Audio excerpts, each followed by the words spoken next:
तो यार welcome to 158th episode of नडी न्यूज। और भाई इस वीक तो कई कमाल के अपडेट्स हैं। जिनके पास नडी न्यूज का ऐप होगा वो लोग ऑलरेडी अपडेटेड होंगे।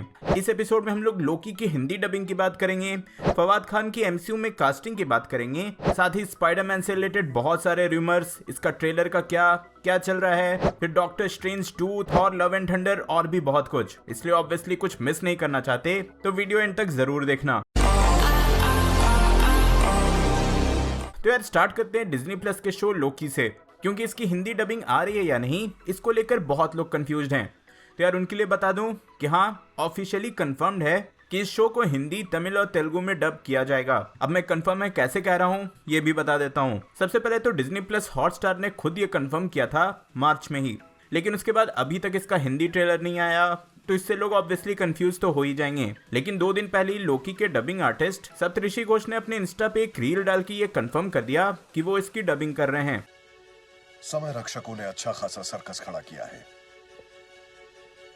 तो हाँ, ये कंफर्म है कि इसकी हिंदी डबिंग आ रही है, लेकिन हाँ ये भी है कि कब आ रही है ये अभी तक कंफर्म नहीं है। इंग्लिश वर्जन के साथ ही रिलीज होगी या मे बी इन फ्यूचर। अब जैसा होगा यार मैं तो बता ही दूंगा, और हिंदी डबिंग इंग्लिश वर्जन के साथ रिलीज नहीं भी होगा फिर भी मैं हर एपिसोड का ब्रेकडाउन तो करूंगा ही, तो जब तक वो देखना, एंजॉय करना। वैसे लोकी को ही लेकर बहुत सारे और भी अपडेट्स हैं। सबसे पहले तो इसकी डायरेक्टर केट हेरॉन ने ये रिवील किया कि जब वो लोकी के आइडिया को पिच करने मार्वल स्टूडियोज में गई थी तो उन्होंने 60 पेज का पिच बनाया था। पिच बोले तो इसको ऐसे समझो कि हर सीरीज या हर मूवी से पहले उससे रिलेटेड डायरेक्टर, राइटर या फिर जिसको भी वो आइडिया आता है वो मार्वल स्टूडियोज को वो आइडिया प्रेजेंट करते हैं कि उनका आइडिया क्या है। तो इसी आइडिया को प्रेजेंट करने के लिए केट हेरॉन ने 60 पेज का पिच बनाया था। अब डायरेक्टर के बाद राइटर माइकल वॉल्डन का भी एक इंटरव्यू हुआ था जहां उन्होंने बहुत कुछ रिवील किया। सबसे पहले तो उन्होंने ये बताया कि लोकी की ये जो सीरीज है वो थोड़ा कॉम्प्लेक्स है। इसमें टाइम ट्रैवल है, अल्टरनेट टाइमलाइंस हैं, जिससे कि उन्हें एक ही डर है कि कहीं मार्वल फैंस कंफ्यूज ना हो जाएं। भाई माइकल वॉल्डन को मैं यही बोलूंगा कि मार्वल फैंस को आप लोग जानते नहीं हो, जितना भी कॉम्प्लेक्स हो वो लोग कैसे ना कैसे करके समझ ही लेंगे। भाई आखिर उन्होंने मेरा चैनल सब्सक्राइब कर रखा है। फिर माइकल वॉल्डन से ये भी पूछा गया कि क्या इसमें दूसरे मार्वल सुपर हीरोज या कैरेक्टर का कोई कैमियो है, जिसपे उन्होंने एक ही लाइन बोला, एक्सपेक्ट द अनएक्सपेक्टेड। तो हाँ यार, इसमें कुछ अनएक्सपेक्टेड कैरेक्टर्स का कैमियो हो सकता है। अब अल्टरनेट टाइमलाइंस हैं तो हो सकता है किसी अल्टरनेट वर्जन के सुपर हीरो का भी कैमियो हो जाए। लेट्स सी क्या होता है। अब बस 2 दिन तो बचे ही हैं। आगे बढ़ते हैं डिज्नीलैंड पे। तो लास्ट वीक ही डिज्नीलैंड कैलिफोर्निया में अवेंजर्स कैंपस खोला गया, जहां अवेंजर्स और एमसीयू से रिलेटेड बहुत सारे अट्रैक्शन थे। अब इस थीम पार्क के इनॉग्रेशन पे मार्वल स्टूडियोज के बहुत सारे हेड और इनके मूवी से रिलेटेड बहुत सारे एक्टर्स भी थे, जो कि आप स्क्रीन पे देख ही रहे हो। वैसे इसके इंटरनेट पे बहुत सारी वीडियोस अवेलेबल हैं, मैंने देखी है, बहुत ही औसम जगह है। अब भाई मैं तो सिर्फ वीडियो ही देख सकता हूँ, काम तो मीना बाजार से ही चलाना पड़ेगा। आगे आ जाते हैं फ्लैश की सोलो मूवी पे। तभी फ्लैश की सोलो मूवी का शूटिंग चल रहा है, ये तो आप सबको पता होगा ही। तो इसी के सेट से डायरेक्टर एंडी मिशेटी ने ये फोटो शेयर किया है, जहां आप माइकल कीटन के बैटमैन का कॉस्ट्यूम देख सकते हो, मतलब कि उस कॉस्ट्यूम का लोगो देख सकते हो, जो कि एग्जैक्टली सेम है जब माइकल कीटन बैटमैन बने थे उस टाइम से। वैसे अगर आपको अभी तक पता नहीं चला तो बता दूं कि फ्लैश की सोलो मूवी में बहुत सारे अल्टरनेट टाइमलाइंस और टाइम ट्रैवल इन्वॉल्व होंगे, जिसके चलते इसमें बैटमैन के अल्टरनेट वर्जन्स भी मिलेंगे, जैसे कि माइकल कीटन का बैटमैन और उसी के साथ बेन एफ्लेक का बैटमैन भी। तो हाँ, ये मूवी थोड़ा क्रेजी होने वाली है। अगर आपने फ्लैश पॉइंट की एनिमेटेड मूवी या फिर कॉमिक्स पढ़ी होगी तो आप जानते ही हो। चलो फ्लैश को पीछे छोड़ते हुए आगे आते हैं व्हाट इफ की एनिमेटेड सीरीज पे। तो इनिशियली बहुत से लोग इस सीरीज को लेकर उतना एक्साइटेड नहीं है। फर्स्ट ऑफ ऑल ये लाइव एक्शन नहीं है, एनिमेटेड शो है इसलिए, और दूसरा रीजन ये कि इसके बारे में बहुत लोग को कुछ नहीं पता है। तो इस वीक कुछ ऐसे डिटेल्स रिवील हुए हैं जिससे कि आप थोड़ा सा एक्साइटेड हो जाओगे। सबसे पहले तो इसका एक ऑफिशियल बैनर रिलीज किया गया जिसमें आप सुपर हीरोज के अल्टरनेट वर्जन्स को देख सकते हो। फिर कुछ एपिसोड्स के प्लॉट डिटेल्स भी रिवील हुए हैं। एक र्यूमर के अकॉर्डिंग तो इसके एक एपिसोड में अल्ट्रॉन जीत जाएगा और अवेंजर्स के सारे कैरेक्टर्स में से सिर्फ ब्लैक विडो ही जिंदा बच पाएगी। देन फर्स्ट एपिसोड का भी ये डिटेल आया है कि इसमें आयरन मैन का पहला आर्मर टोनी स्टार्क नहीं बल्कि हॉवर्ड स्टार्क बनाएगा, और इसको वो खुद नहीं पहनने वाले बल्कि इसको स्टीव रॉजर्स पहनेंगे। और कैप्टन अमेरिका बनने के बाद वाला स्टीव रॉजर्स नहीं, पतला वाला स्टीव रॉजर्स इस आर्मर को पहनने वाला है, और इस आर्मर का नाम होगा हाइड्रा स्टॉम्पर। वैसे लास्ट वीक ही ये रूमर्स भी आए थे कि इस सीरीज को अगस्त 6 को रिलीज कर दिया जाएगा, लेकिन अब ऑफिशियली कंफर्म कर दिया गया है कि ऐसा नहीं है। अगस्त 6 को ये सीरीज नहीं आने वाली और इसका ऑफिशियल रिलीज डेट भी रिवील नहीं किया गया। फिर एक छोटा सा अपडेट आया है पैट्रिक विल्सन के इंटरव्यू से। पैट्रिक विल्सन वही जिन्होंने एक्वामैन 2 में ओशियन मास्टर का रोल किया था, तो उन्होंने रिवील किया है कि एक्वामैन 2 पहले से भी ज्यादा बिगर होने वाली है, बेटर होने वाली है और पहले से भी ज्यादा फनी होने वाली है, कुछ कमाल के एक्शंस और कुछ नए कैरेक्टर्स के साथ। तो हाँ, उन्होंने एक तरह से अपने एक्वामैन 2 को प्रमोट किया है। एक्वामैन 2 के बाद है शज़ैम। तो शज़ैम 2 का एक टीजर रिलीज किया गया जिसमें हमें थोड़ा कॉस्ट्यूम रिवील भी किया गया। वैसे यहाँ कॉस्ट्यूम ना के बराबर ही दिखा, लेकिन सेट से आए कुछ फोटोज से हम क्लियर लुक देख सकते हैं इसके कॉस्ट्यूम का, जो कि पहले से अलग है और बेटर है। अब बहुत लोगों को ये कॉस्ट्यूम पसंद नहीं आ रहा है, लेकिन भाई याद रखो कि ये सेट से कॉस्ट्यूम है जिसपे VFX होना अभी बाकी है। तो अभी से अगर पसंद नहीं आ रहा तो अपना हेट अपने पास रखो, मूवी आने का वेट करो तब देखना। नेक्स्ट आते हैं रायन रेनॉल्ड्स पे। तो उन्होंने एक तरह से डेडपूल 3 टीज किया है अपने इंस्टाग्राम पे ये फोटो शेयर करके। उन्होंने इसके नीचे ना कुछ कैप्शन लिखा ना ही कुछ रिवील किया। फिर आपको याद होगा ही कि डिज्नी वाले शी हल्क की भी एक सीरीज बना रहे हैं और इसमें हमें मार्क रफेलो भी दिखने वाले हैं। तो इसके सेट से मार्क रफेलो का ये फोटो सामने आया है। तो हाँ, अभी MCU में हमें हल्क और दिखेगा। काश यार इस कैरेक्टर की सोलो मूवी भी बने। चलो अब आते हैं WandaVision पे। तो इस शो से कुछ ऑफिशियल कॉन्सेप्ट आर्ट रिलीज किए गए हैं। सबसे पहले तो एगाथा हार्कनेस के बेसमेंट का कुछ अल्टरनेट कॉन्सेप्ट आर्ट रिलीज किया गया।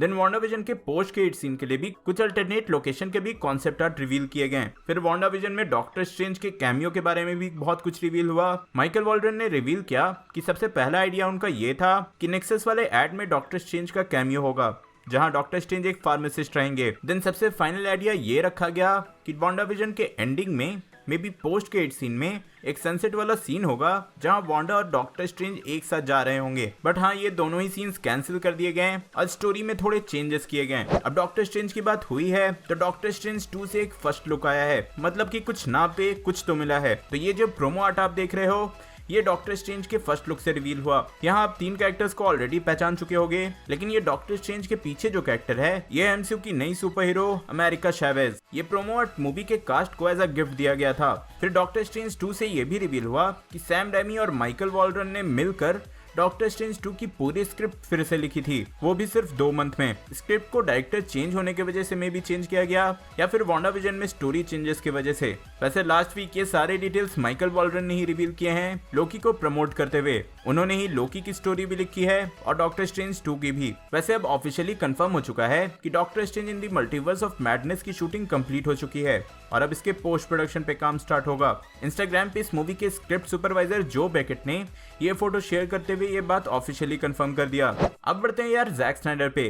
तो कुछ रहे ना रहे, हर वीक के नडी न्यूज में जैक स्नाइडर जरूर रहेंगे। भाई ये इंटरव्यू ही इतना देते हैं। तो यूट्यूबर टायरॉन मैग्नस के साथ एक इंटरव्यू हुआ था जिसमें जैक स्नाइडर से ये पूछा गया कि एक र्यूमर है जिसके अकॉर्डिंग ड्वेन जॉनसन ये चाहते हैं कि उनका ब्लैक एडम स्नाइडर वर्स में भी एग्जिस्ट करे, जिसपे जैक स्नाइडर ने बोला है कि र्यूमर सही रहे या ना रहे, लेकिन ब्लैक एडम एक ऐसा कैरेक्टर है जो कि स्नाइडर वर्स में एग्जिस्ट कर सकता है। तो हाँ भाई, जितने लोग भी ब्लैक एडम वर्सेस सुपरमैन चाहते हो, मतलब कि हेनरी कैविल का सुपरमैन, वो लोग ट्रेंड करना स्टार्ट कर दो #रिस्टोर द स्नाइडरवर्स। सिर्फ जैक स्नाइडर ही वो इंसान है जो ऐसा कर सकते हैं, वार्नर ब्रदर्स चाहे तो। यहीं पे उन्होंने ये भी रिवील किया कि स्नाइडर कट रिलीज होने के बाद वार्नर ब्रदर्स ने उन्हें कभी कांटेक्ट भी नहीं किया और वो उनको कांटेक्ट कर भी नहीं पाए। उन्होंने ये भी रिवील किया कि स्नाइडर कट ने कैसा परफॉर्मेंस किया नंबर वाइज, ये भी वार्नर ब्रदर्स रिवील नहीं कर रहे हैं। तो यार ऐसा ही लग रहा है कि वार्नर ब्रदर्स नहीं सुधरने वाले। अब आते हैं फवाद खान की कास्टिंग पे। तो मिस मार्वल की अगर कास्टिंग लिस्ट देखोगे IMDb पे तो उसमें अब फवाद खान का नाम भी ऐड हो गया है, जिससे कि अब ऐसा ही लग रहा है कि मिस मार्वल में फवाद खान भी दिखने वाले हैं। बॉलीवुड में भी फवाद खान ने 2-3 फिल्मों में काम किया है, जिसमें से सबसे पॉपुलर कपूर एंड सन्स है। तो लेट्स सी मिस मार्वल में वो होते हैं या नहीं, बट हाँ अभी के लिए IMDb के अकॉर्डिंग वो मिस मार्वल में हैं। मार्वल स्टूडियोज वाले भी अभी तक कास्टिंग को लेकर कुछ ऑफिशियली कंफर्म नहीं कर रहे हैं। अभी तक ऑफिशियली सिर्फ ये कंफर्म हुआ है कि इंडिया से एक्टर मोहन कपूर इस सीरीज में हैं। बाकी फरहान अख्तर, फवाद खान, इन सारी कैरेक्टर्स को लेकर कोई भी ऑफिशियल कंफर्मेशन नहीं है। अब आते हैं स्पाइडरमैन नो वे होम पे। तो बहुत से लोग ये सोच रहे थे कि 2 जून को स्पाइडरमैन नो वे होम का ट्रेलर आएगा, क्योंकि 2 जून को टॉम हॉलैंड का बर्थडे था। बट हाँ, कुछ नहीं आया और कुछ भी रिवील नहीं किया गया है। इसलिए मैंने भी लास्ट वीक के नडी न्यूज में कोई भी डेट नहीं बताया था। मैंने बोला था कि जल्द ही आने वाला है, एंड यही सेम बात अब टॉम हॉलैंड ने भी बोली है। वो अपने इंस्टाग्राम पे आए थे और उन्होंने अपने बर्थडे पे विश करने के लिए सबको थैंक्स बोला और ये बोला कि अभी उनके पास कुछ भी नहीं है, लेकिन हाँ सून स्पाइडरमैन नो वे होम और उनकी अपकमिंग अनचार्टेड मूवी को लेकर वो कुछ ना कुछ जरूर शेयर करेंगे। And I'll see you soon. Hopefully I'll have some cool stuff to show you, some Spider-Man stuff, some Uncharted stuff soon, which will be cool. But I really appreciate it. Oh, get back there. And I'll speak to you soon. Lots of love. Bye. वैसे अभी एक recent rumour ये भी चल रहा है कि 10 जून को इसका ट्रेलर आने वाला है, लेकिन भाई अभी के लिए कोई रूमर नहीं मानो। हाँ, जल्दी कुछ जरूर आएगा, लेकिन एग्जैक्ट डेट कोई नहीं बता सकता। And by any chance 10th को आ ही गया तो नडी न्यूज के ऐप से आपको नोटिफिकेशन चला ही जाएगा। अब आते हैं डिज्नी प्लस के सीक्रेट इन्वेजन पे। तो इसकी सीरीज बन रही है, ये तो सबको पता ही है, और करेंटली इसकी अभी कास्टिंग चल रही है, जिससे कि सबसे पहले ये रिपोर्ट आया है कि इस सीरीज के लिए भी एक मिड एज्ड एक्टर की कास्टिंग हो रही है, जो कि एक न्यूज एंकर से सिमिलर रोल करेगा। देन एक्ट्रेस एमिलिया क्लार्क ने भी ऑफिशियली कंफर्म कर दिया कि वो भी सीक्रेट इन्वेजन का पार्ट हैं, और पहले से निक फ्यूरी और टालोस का कैरेक्टर तो दिखने ही वाला है। तो हाँ, पर्सनली मैं कहूँ तो लोकी के बाद ये एक सीरीज होगी जिसके लिए मैं सबसे ज्यादा एक्साइटेड रहूंगा। वैसे आप किस सीरीज के लिए सबसे ज्यादा एक्साइटेड हो, कमेंट में जरूर बताना। आगे अगर थॉर लव एंड थंडर पे बढ़ें तो इसको लेकर अब कंफर्म कर लिया गया है कि इसकी शूटिंग ऑफिशियली कंप्लीट हो चुकी है। ये फोटो इंस्टाग्राम पे शेयर करते हुए क्रिस हेम्सवर्थ ने खुद ये कंफर्म किया, और अगर आप ध्यान से इनका बैकग्राउंड देखोगे तो ये कोई और जगह नहीं बल्कि गार्डियंस का शिप है, जो कि हमने एंड गेम के एंडिंग में देखा था। देन शैंग-ची मूवी से एक्टर सिमू लियू ने ये रिवील किया है कि कॉमिक्स का famous dragon Fin Fang Foom इस मूवी में नहीं दिखने वाला। बहुत दिनों से ये रूमर्स थे कि ये ड्रैगन भाई दिखने वाला है, लेकिन हाँ, अब नहीं। देन मार्वल स्टूडियोज से 2 मेजर प्रोजेक्ट के बारे में कुछ रिवील किया गया। सबसे पहले तो इको के डिज्नी प्लस सीरीज से ये रिवील हुआ कि इस सीरीज की शूटिंग जनवरी 2022 से स्टार्ट हो जाएगी। इको यानी कि माया लोपेज सबसे पहले हॉकाई की सीरीज में दिखेगी, जिसके बाद इसको अपना एक स्टैंड अलोन सीरीज मिलेगा। देन आयरन हार्ट के डिज्नी प्लस सीरीज के बारे में भी रिवील किया गया कि इसकी शूटिंग अप्रैल 2022 में स्टार्ट होगी। आयरन हार्ट की सीरीज के बारे में इन्वेस्टर्स डे में अनाउंसमेंट किया गया था। देन सबसे लास्ट है सबसे अमेजिंग अपडेट, जो कि एटर्नल्स और थैनोस से रिलेटेड है। तो रिसेंटली Amazon.com पे एटर्नल्स के कैलेंडर को लिस्ट किया गया, और इस कैलेंडर के डिस्क्रिप्शन में ये लिखा था कि एटर्नल्स सैटर्न के मून टाइटन पे रहते हैं, और वहां से वो अर्थ को प्रोटेक्ट करते हैं डेविएंट्स के अगेंस्ट। अब सैटर्न के मून टाइटन से आपको याद आ ही गया होगा कि भाई टाइटन पे ही थैनोस भी रहता था। तो हाँ, एक तरह से ये एक मेजर कनेक्शन है जो कि एटर्नल्स और थैनोस के बीच हो सकता है। तो यार, ये थे इस वीक के अपडेट। होप सो कि आप पूरी तरह से अपडेटेड हो गए होगे। अगर हाँ, तो ये वीडियो शेयर करो, लाइक करो, एंड ऐसी वीकली अपडेटेड रहने के लिए चैनल को सब्सक्राइब करो। और भाई डेली अपडेट होना है तो नडी न्यूज का ऐप डाउनलोड कर लो, प्ले स्टोर पे नडी न्यूज सर्च करो और एंजॉय करो। लोकी के सीरीज के रिलीज से पहले लोकी के अल्टरनेट वर्जन्स के बारे में जानने के लिए ऊपर वाली वीडियो देखें, और इटर्नल्स का ट्रेलर ब्रेकडाउन देखने के लिए नीचे वाली। मैं जल्दी और नई वीडियो लेकर आऊंगा। टिल देन, बी देसी, बी नर्ड।